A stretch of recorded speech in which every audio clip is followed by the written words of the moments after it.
வணக்கம் ஃப்ரெண்ட்ஸ். லட்சுமி அவர்கள் எழுதிய காஞ்சனையின் கனவு அத்தியாயம் 1. மாத்தூர் நிலையம் என பித்தளை தகடு பதித்திருந்த வாயிற் பக்கம் வந்த கணக்கு பிள்ளை ஏழுமலை சுற்றுப்புறத்தை ஒரு தரம் திருடனை போல் பார்த்து கொண்டான்.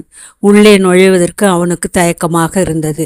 விடிந்ததும் விடியாததுமாக ஒருவன் மீது போல் சொல்லி உன் பிழைப்பை நடத்தி கொள்ள வேண்டுமா என அவனது மனசாட்சி உறுத்திகையிலேயே அவனுக்கு பங்களாவிற்குள் நுழைய தயக்கம் ஏற்பட்டது. நியாயம்தானே.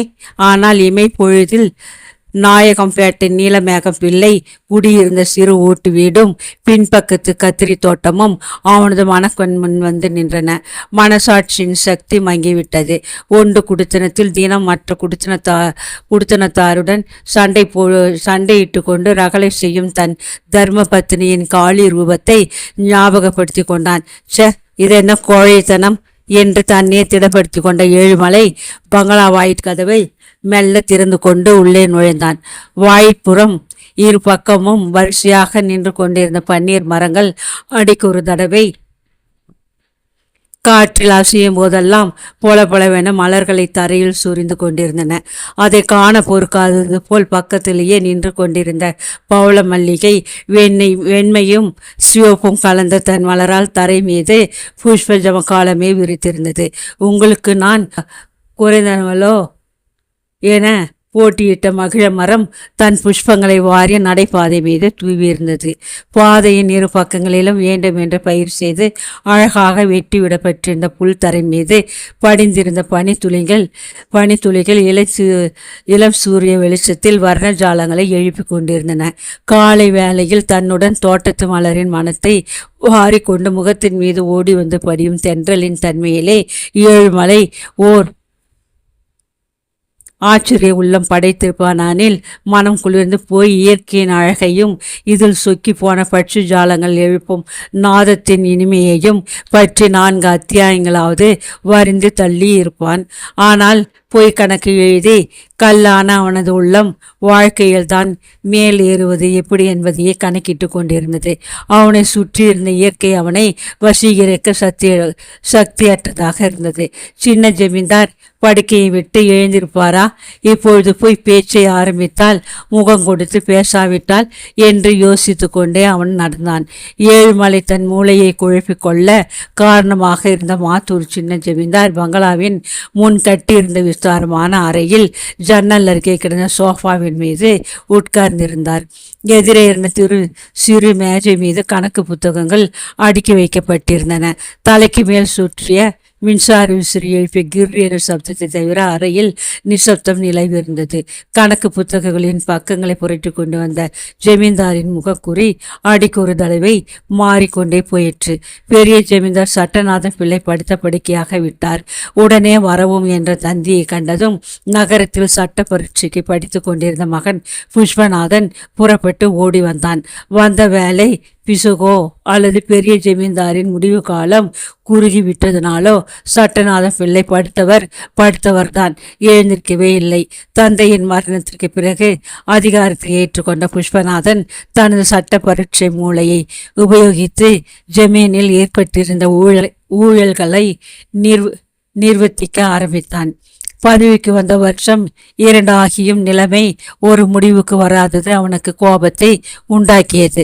பெரிய ஜமீன் தயாள சிந்தையை ஆதாரமாக வைத்து கொண்டு வாங்கிய கடனை திருப்பி தராது எத்தனை பெயர்கள் ஜமீனுக்கு நாமம் சாத்திருக்கிறார்கள். இந்த கணக்கையெல்லாம் பார்த்து கொண்டு வந்த புஷ்பநாதனுக்கு ஆத்திரம் தாங்க முடியவில்லை. ஜமீனுக்கு சேர வேண்டிய தொகைகளை பைசா கூட விடாமல் இன்னும் 6 மாதத்திற்குள் வசூலிக்காவிடில் என் பெயர் புஷ்பநாதன் இல்லை என்று மனதிற்குள் கருவி கொண்ட சின்ன ஜமீன்தார் மேஜை மீது கிடந்த வெள்ளி சிகரெட் டப்பாவை கையில் எடுத்தான்.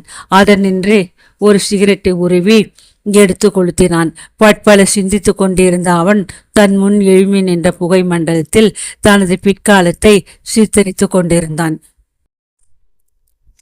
பந்தாக எழும்பிய புகை மண்டலம் மாத்தூரின் மேற்கு திக்கில் ஜமீனுக்கு சொந்தமான பொட்டல் நிலத்தில் பிரம்மாண்டமானதொரு தொழிற்சாலையை நிர்மாணித்து விட்டது. கம்பீரமான நாதன் டெக்ஸ்டைல்ஸிலிருந்து நாலாவித வர்ணங்களில் மெல்லிய நூல் புடைவைகள், வாயில்கள், ஷர்ட் துணிகள், கோட்டு வகைகள் முதலிய பலரக துணி தினுசுகள் இமயத்திலிருந்து கன்னியாகுமரி வரை உள்ள மக்களின் தேவைக்கு மூட்டைகளில் பார்சல் செய்யப்படுவதை மனக்கண்ணால் கண்டு மகிழ்ந்து கொண்டிருந்தான். சிகரெட் புகை மண்டலம் அத்துடன் தனது ஆகாய கோட்டைகளை நிறுத்தி கொண்டு விடவில்லை. நாதன் டெக்ஸ்டைல்ஸ் பக்கத்தில் விற்றென்று எழுந்தது நாதன் சோப் ஃபேக்டரி. அதில் தயாரிக்கப்பட்ட ஜலஜா எனும் வாசனை சோப்பை உபயோகித்தே தமது அழகை காப்பாற்றி கொண்டதாக கூறும் சினிமா நடிகைகளின் பெரிய படங்கள் புன்னகையுடன் பிரதான நகரங்களின் முக்கிய இடங்களில் காட்சி அளித்து கொண்டிருந்தன. பிரபல பத்திரிகைகளின் கடைசி பக்கத்தில் வாசகர்களின் கண்களுக்கு தென்படும் இடத்தில் ஜலஜாவின் நறுமணத்தையும் மென்மையான நுரையையும் பாராட்டிய விளம்பரங்கள் அழகிய பெண்மணிகளின் படத்துடன் தோன்றின. வீட்டில் தொங்கிய காலண்டரில் ஜலஜா சோப்பினால் அழகடைந்த நங்கைகள் சிரித்து கொண்டு நின்றனர்.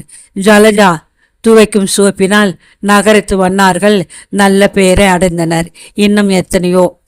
பூனை போல வந்து பின்னால் நின்ற கணக்கு பிள்ளை ஏழுமலை ஜெமீன்தார் யோசனையில் ஆழ்ந்திருப்பதைக் கண்டு வாயிற்படி அருகிலேயே தயக்கமாக நின்றான். புஷ்பநாதன் தன் பக்கமே திரும்ப மாட்டான் என யூகித்து கொண்ட அவன் பலமாக இருமுறை இருமினான். சிந்தனை தடைப்பட்ட புஷ்பநாதன் திரும்பி பார்த்தான். என்ன ஏழுமலை, காலங்காத்தாலே வந்திருக்காப்புல இருக்கே என புன்னகையுடன் வினவினான். தன் பிற்கால முயற்சிகளை மனக்கண்ணில் சித்தரித்து மகிழ்ந்து போன புஷ்பநாதன் சற்று முன் கொண்டிருந்த கோபமெல்லாம் மறந்து உற்சாகத்துடன் தென்பட்டான். சமயோசிதமிக்க ஏழுமலையா சந்தர்ப்பத்தை நழுவ விடுவான். அம்மா பங்களா பாத்திரங்களுக்கு சிஎம் பூச வேண்டும் என்று சொல்லியிருந்தாங்க.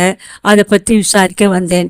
அப்படியே எஜமானரையும் பார்த்து விட்டு போகலாமின்னு ஹீ என்ற அசற்று சிரிப்புடன் கூழை கும்பிடு போட்டான். ஏழுமலை எத்தனை தூரம் உண்மை சொல்கிறான் என்று ஆராய போகாத புஷ்பநாதன் சற்றென்று உன்னைத்தான் விசாரிக்க வேண்டும் என்றிருந்தேன். அந்த கோமுட்டியானுக்கு நிலப்புலம் ஜாஸ்தியா இருக்கா? நமக்கு கொடுக்க வேண்டிய கடனுக்கு அவன் சொத்து கட்டி வருமானே கவலையாயிருக்கு என்றான். தொண்டையை கனைத்து கொண்ட ஏழுமலையின் மூளை வேகமாக வேலை செய்ய தொடங்கியது. அவனுக்கு என்ன கொள்ளை? கடலை காடுகளே 40 ரூபாய்க்கு பெறும். வாழை தோட்டம் 8 ரூபாய்க்கு இருக்கு என்று மேலும் மேலும் அடுக்கி கொண்டு போனான். இருக்கட்டும், நம்ம வக்கீலையா ஊரிலிருந்து திரும்பி வந்ததும் இவர்களையெல்லாம் என்ன பண்ணுகிறேன் பார் என பல்லை கடித்தான் புஷ்பநாதன். உங்களிடம் சொல்ல வேண்டும் என்று பல நாளாக நான் துடிச்சுக்கிட்டு இருந்த விஷயத்தை சமூகம் கேட்டால் தேவலை என்று மெல்ல ஆரம்பித்தான் ஏழுமலை. என்று புஷ்பநாதன் உருமவே தொடர்ந்தாற்போல் நாயகம்பேட்டையில் காலத்து மேட்டுக்கரையில் இருக்கிற நீல சாயம் பூசிய ஓட்டு வீடு நம்ம ஜமீனை சேர்ந்தது தானுங்க. காலந்தொட்டு அதிலே ஜமீனுக்கு வேலை செய்யும் கணக்கு பிள்ளை குடியிருக்கிற சம்பிரதாயமுங்க. ஆனால் 10 வருஷமாக அதிலே நீலமேக்க பிள்ளைங்கிறவர் குடியிருந்து வரார். அவர் ஒரு காலத்திலே பெரிய ஜமீன்தார்கிட்டே கணக்கு எழுதிவிட்டு தனக்கு தள்ளலைன்னு வேலையிலிருந்து விலகி கொண்டவர்.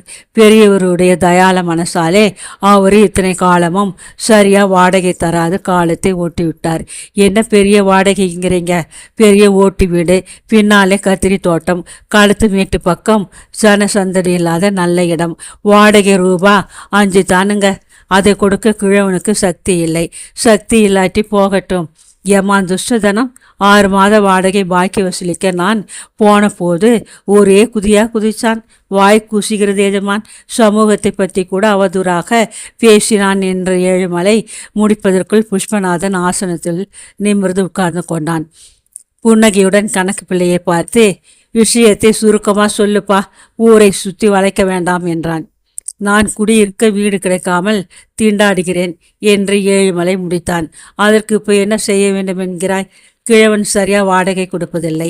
நான் 5 ரூபாய்க்கு 6 ஆக வேண்டுமானாலும் கொடுத்துட்றேன். எஜமானனுக்கு இந்த பணம் வந்துதான் ஆக வேண்டும் என்பதில்லை. இல்லாட்டியும் பண்ணை கணக்கு பிள்ளையான எனக்கு கொஞ்சம் சௌகரியம் செஞ்சு கொடுத்தா நல்லா இருக்கும். என்று இழுத்தான் ஏழுமலை. அந்த கிழவனை வீட்டை விட்டு துரத்தி விட்டு உனக்கு வீட்டை தர சொல்கிறாய், அவ்வளோ தானே என்று சிரித்தான் புஷ்பநாதன். கிழவனை காலி பண்ண சொல்லும்படி எனக்கு உத்தரவிட்டாள் என்று ஏழுமலை முடிப்பதற்குள் ஜமீன்தாரின் தாயார் பொன்னம்மாள் வந்துவிட்டாள். என்ன தம்பி, ஏழுமலையோட காலை வேலையிலே விவாதம் என்று கேட்டாள் அவள்.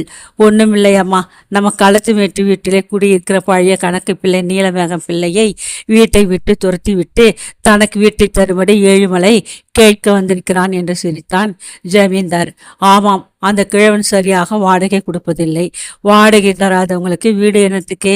ஏழுமலை நம்ம கணக்கு பிள்ளை ஈடு இல்லாமல் கஷ்டப்படுறான். முறைப்படி அவனுக்கு தானே அந்த வீட்டை தர வேண்டியது என்று பரிந்து பேசினாள் பொன்னம்மாள். அது சரிதாமா, ஆனால் நீலவேகம் பிள்ளை பழைய கணக்கு பிள்ளை ஆச்சேன்னு தான் யோசிக்கிறேன் என்றான் புஷ்பநாதன். யோசனை என்ன? ஒழுங்குபடி நடந்தா போச்சு. ஏழுமலை தற்போதைய கணக்கு பிள்ளை நியாயப்படி அந்த வீட்டிலே குடியிருக்கணும். கிழவனை வீட்டை காலி பண்ண சொல்லிவிட்டு இவனை வாடகைக்கு வச்சா போச்சு. இது என்ன பிரம வித்தை என்றாள் ஜமீன்தார் அம்மாள்.